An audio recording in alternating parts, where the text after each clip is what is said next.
You're never going to get all the cases. So rather than your competitor getting them all, do your own marketing and come to us and let us do it as well. Welcome to Personal Injury Mastermind. Each week we examine how the best in the legal industry go from good to go. I'm Chris Dreyer, founder and CEO of Rankings.io, the legal marketing company the best firms hire when they want the rankings, traffic, and cases other law firm marketing agencies can't deliver. Here at PIM, we don't just talk about it, we are about it. If you're ready to dominate the personal injury arena and champion your firm, join me at PIMCon, the first ever official PIM conference. Conquer marketing, network with titans, celebrate excellence, and go for the gold this September in Scottsdale at the 5-star Phoenician Resort. Secure your place among the elite. Reserve your all-access pass into the winner's circle at pimcon.org, where we take you from good to go. All right, let's get on with the show. Decades ago, Bill Pintas set out to build his law practice. What began as late-night TV ads has grown into a juggernaut partnership firm with in-house marketing to match. Today, his firm, Pintas Mullins, reigns as an industry leader in mass torts and boasts one of the largest nursing home and single event practices in the country. How did Bill go from a young lawyer with more ambition than money to a power player partnering with over 500 top firms nationwide? Bill shares what it really takes to dominate the personal injury space. Learn how thoughtful marketing, smart partnering, and great communication can prep your firm to collaborate with the best in the business. Here's Bill Pintas, founder at Pintas Mullins. I was interested in a legal career when I was 12 years old. So I basically fulfilled the decision made by a 12-year-old. I'm 63 now, so that was roughly 1972. 1972, if you wanted to make any money, there weren't investment bankers, and there weren't sophisticated markets. The internet didn't exist. So you either became a doctor or a lawyer. And I figured being a lawyer gave me the most flexibility, and I really didn't feel like being a doctor. That just didn't seem like to suit my desires or needs. So I thought, okay, well, I'll be a lawyer. From then I went to law school, graduated, and went out on my own, which was a mistake, but that's what I decided to do, and kind of just built up the firm organically at first, and then expanded it to where it is today. Amazing. Yeah. You said went on your own and that was a mistake. And here you are, you got Pintas Mullins. So was it a mistake because you started early, like undercapitalized? Like tell me. Well, all of it. I didn't know what I was doing. I had no money. Making mistakes. It took a lot longer to get it to where it was successful because I didn't know anything. I did have my own little business when I was in high school. I had an auto body shop. So, I had some basic business skills and stuff like that. I was a business major in college. Opening up a law firm's a different animal. And so, but little by little, you make enough mistakes and you persevere. And little by little, you start figuring things out. Plus, when I became a lawyer, advertising was just a few years old at that point where people were allowed to advertise. Even though I had very little money, I jumped on that bandwagon running late night TV commercials. I was paying $25 a commercial, so I'd save a couple $1,000s and I'd run spots. And I had no employees, and people would call and they'd say, "Yeah, I saw the commercial on TV," and they said, "Are you the guy?" And I said, "Yeah." They're like, "Oh wow, you do commercials and you answer the phone." I said, "Well, we like a hands-on approach." So they liked it. I had to answer the phone. I had no other employees. So I've done every job there is at the firm. So Pintas Mullins now it's one of the largest partnering firms. So you work with over 500 law firms. And you mentioned advertising, being early in and running these TV spots and learning an acumen. Tell me about this model and I think it's really smart, but there's a lot of challenges with it, communication, originating the cases. So talk to me about the structure because it's a bit different than your standard PI firm. It's certainly a lot different than the standard personal injury law firm, and it's different in many ways.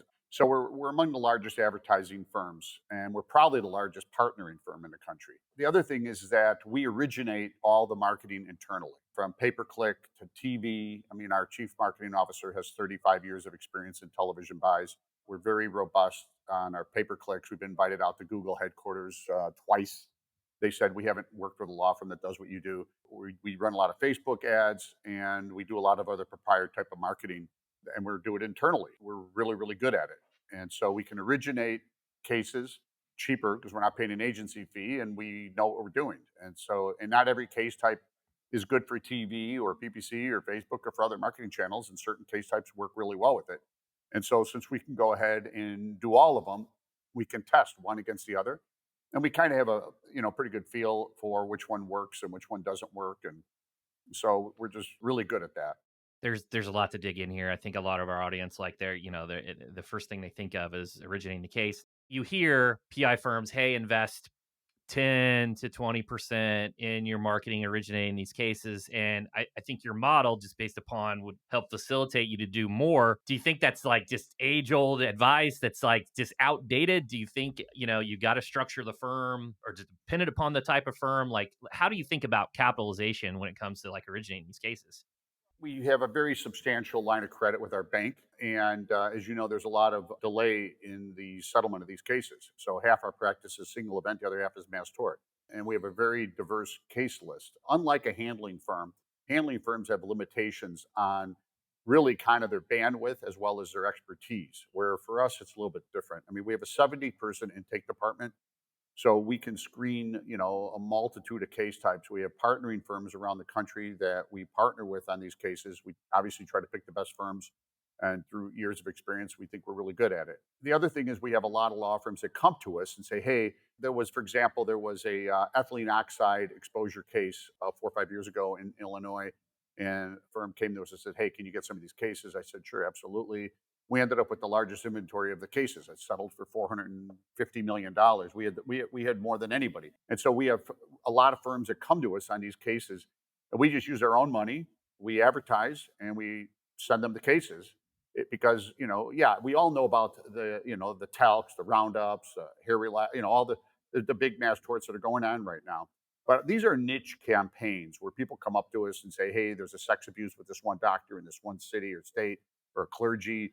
This one, priest and environmental, try to get these cases.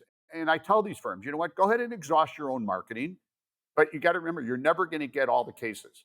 Nobody is. I'm not going to get them all. No one's going to get them all. So rather than your competitor getting them all, do your own marketing and come to us and let us do it as well. And so there's a good chance we're going to get more than you are, but we're going to send them to you. And if you want to do it after you're done with your marketing, stop, wait till you're done, then come to us and we'll start it then.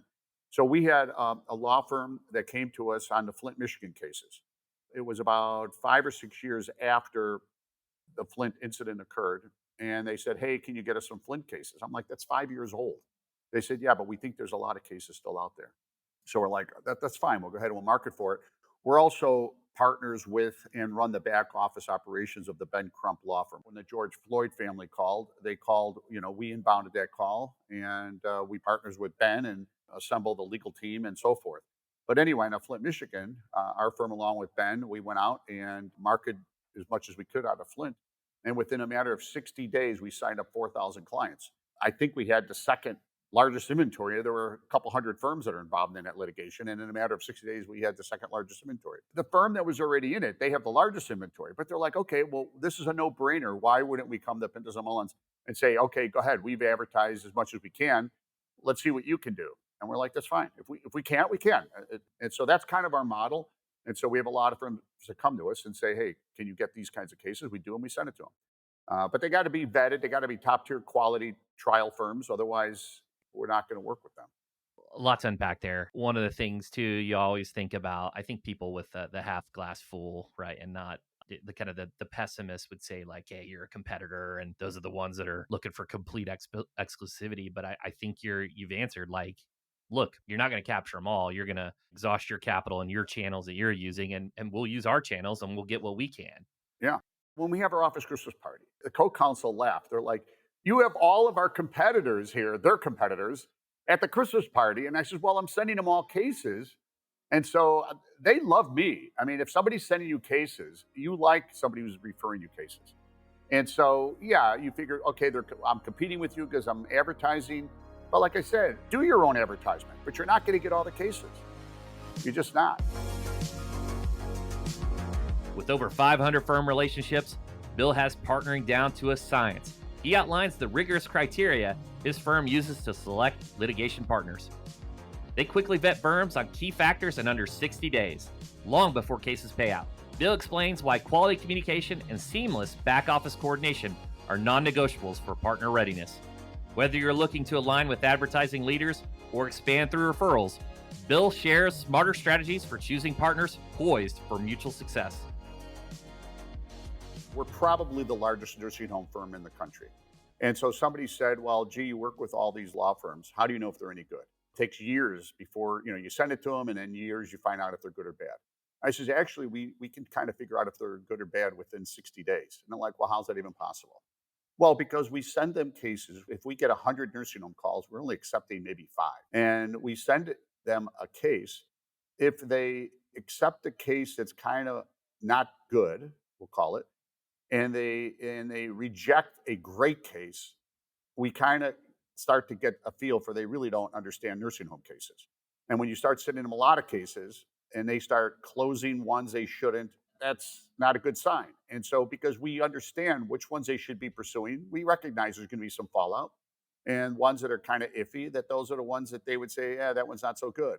And so, within a very short period of time, we could tell if they really understand the business, because we know what the criteria are. And so, we're not a lead vendor.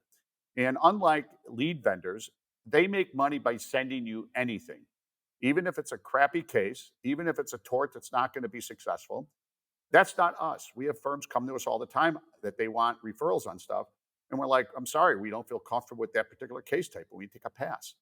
And we also, they tell us that, hey, the quality of what you send is really good. I said, well, I'm not a lead vendor. I'm not going to send you a case that's not good, because you're never going to make money on it.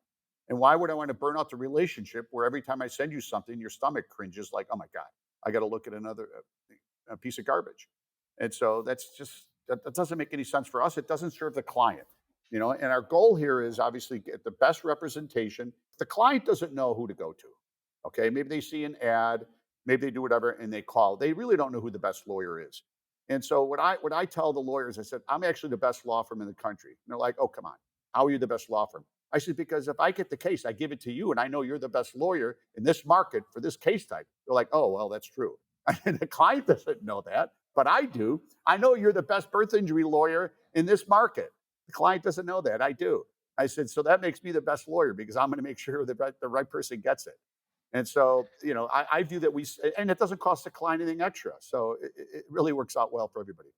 One of these partnering firms, right? They have varying reputation. Like you're working with the best, right? So they're not typically trying to bring you just stuff that's terrible. And like, how do you balance because you're doing contingency, you're doing whatever fee split you have. I imagine you just said, because you're not doing it like a lead gen. How do you measure the capital that you're going to invest in a Tylenol that is a bit riskier, but if you get in early and it goes right, versus you get in late like your AFFF or your Lejeune, what's your decision making process for something like that? So there, we have, like I mentioned, half our business is single event. The single event is actually pretty straightforward. We analyze it. We have enough data because we've had thousands of cases previously. We analyze it just like an insurance company. We look at what was the average settlement value, what was the duration of the case, what's the fallout rate, and then we can price what the acquisition needs to be. We just back into it. No different than an insurance company. So single event are easy. When you're dealing with mass tort cases or environmental things like that, there's no history on that case. So you have to look at other things. How big is the plaintiff pool? We were one of the first firms, not because we have any special talent. It just happens to be the firm that started the litigation came to us a week later and said, hey, can you get us a bunch of these? And we said, sure. And we had 2,000 phone calls in 2 days. And I said, okay, we're done with this. We're not going to do it because there's going to be too many plaintiffs. And so we shut it down. And I'm really glad we did. And so you have to look at how big is the plaintiff pool? How much money does the defendant have? How good is the liability? How good is the causation? Is this an injury that's a signature injury like Elmeron or mesothelioma? I mean, obviously those don't come along that often, but where this injury can only be gotten from this particular use of drug. Other cases, it's like, okay, well, that could be caused by a lot of things and the exposure levels and the durations. So, I mean, we assess it the same way that pretty much every other law firm does. And if it looks like there's a high probability, and I like to do what I call we call it inside information. It's really not, but it kind of feels that way. Lawyers are actively negotiating case types. Okay, it might be an environmental case, maybe a mass tort, and they're like, "Hey, I am negotiating. These are the leading firms. Can you get me more of this case type?" I'm like, "Yeah, absolutely." All right, so now I'm sending them cases that I know there's a 90+% chance of recovery. Doesn't that make more sense than jumping in on a mass tort day one? Even if it's cheap, you have no idea if that case is going to be any good. So why not go for a case that you're 90+% certain it's going to resolve? The only issue is duration and amount. Those are significant, but at least you're gonna make money on it. So I'd rather wait and go after those cases where I have a very high probability of success. Our audience listening is like, well, shit, I want cases from Bill. Like, what are you looking for partner firms? Are there any states that you're missing? For those listening, how do they get your attention? Sure. I mean, they can send us an email. The real key is that are they really a top tier firm? And it means they litigate cases, they try them, they're successful, they have a great track record, great back office. We're not getting complaints from clients. We can call and get statuses. We don't use the word refer, we call it partner. And the reason why is we continue to maintain contact with the client. We don't disappear from the situation. I mean, there are firms that send it out and they never hear anything about it again. We maintain contact with the client, and so the last thing we want to hear is a client call in and say, "Hey, this firm that you're working with never returns my call," and then we call them and they don't return our call. That's death. I mean, we're done with that firm. And so there are firms that yeah, everybody wants a lot of cases, but can they handle them? Do they have the skill? Do they have the back office? Do they have the money to prosecute the case? If they're just looking to settle cases, they shouldn't call us because we're not going to send them cases. We're not looking for that.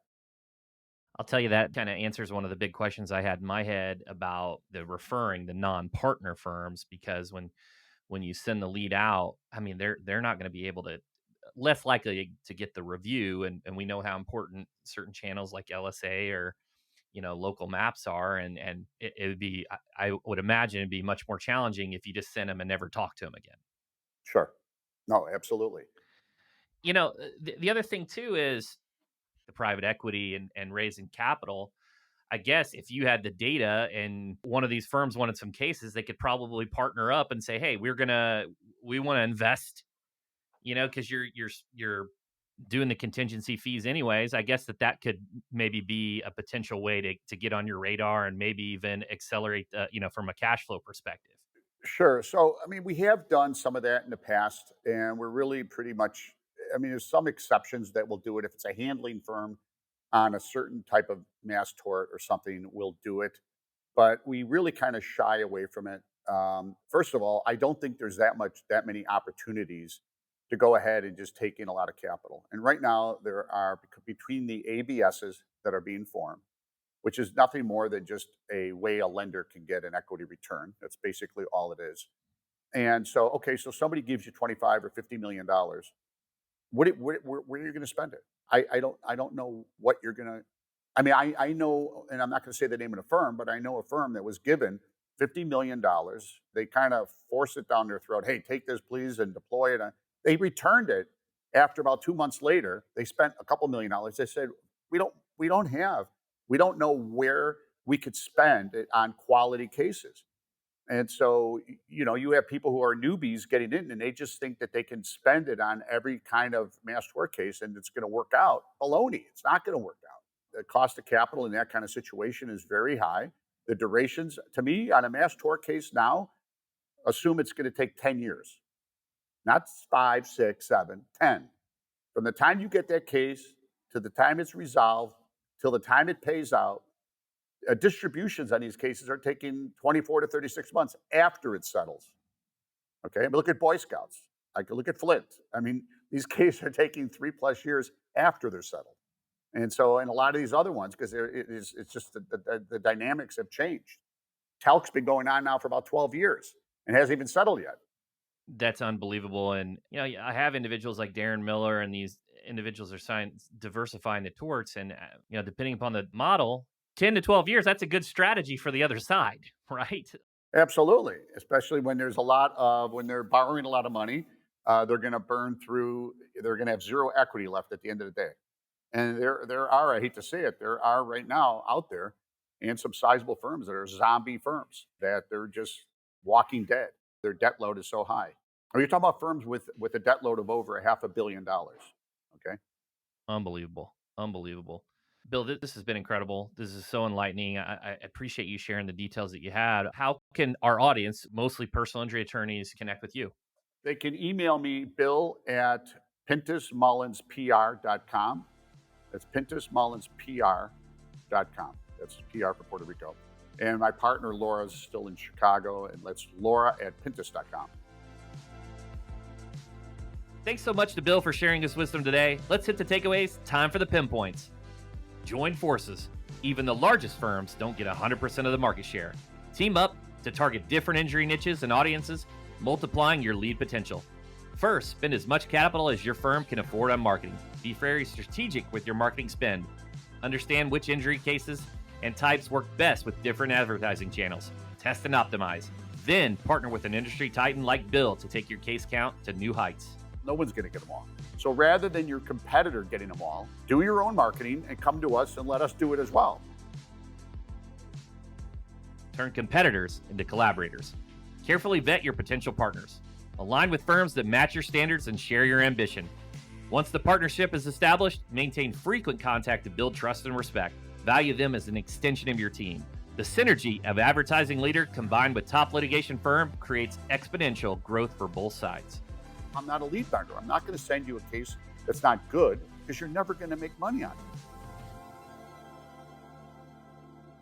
Communication is a non-negotiable, period. Return every call promptly, whether you're a niche trial firm or a lead generating machine. Sloppiness destroys referral relationships, client satisfaction, and firm reputation. Dial in the discipline first, then open the floodgates to get more cases through partner firms. Speed and quality communication is the price of entry. We maintain contact with the client, and so the last thing we want to hear is a client call in and say, hey, this firm that you're working with never returns my call, and then we call them and they don't return our call. That's death. I mean, we're done with that firm. All right, y'all, that's it for today. But before you go, I want to extend a personal invitation to PIMCon, the official PIM conference, September 15th through 17th. I would love you to join me to learn how to conquer marketing, network with titans, celebrate excellence, and take your firm from good to GOAT. We've got early bird pricing for a limited time. Lock in your spot with the PI Elite at PIMCon.org. That's PIMCON.org. Link is in the show notes.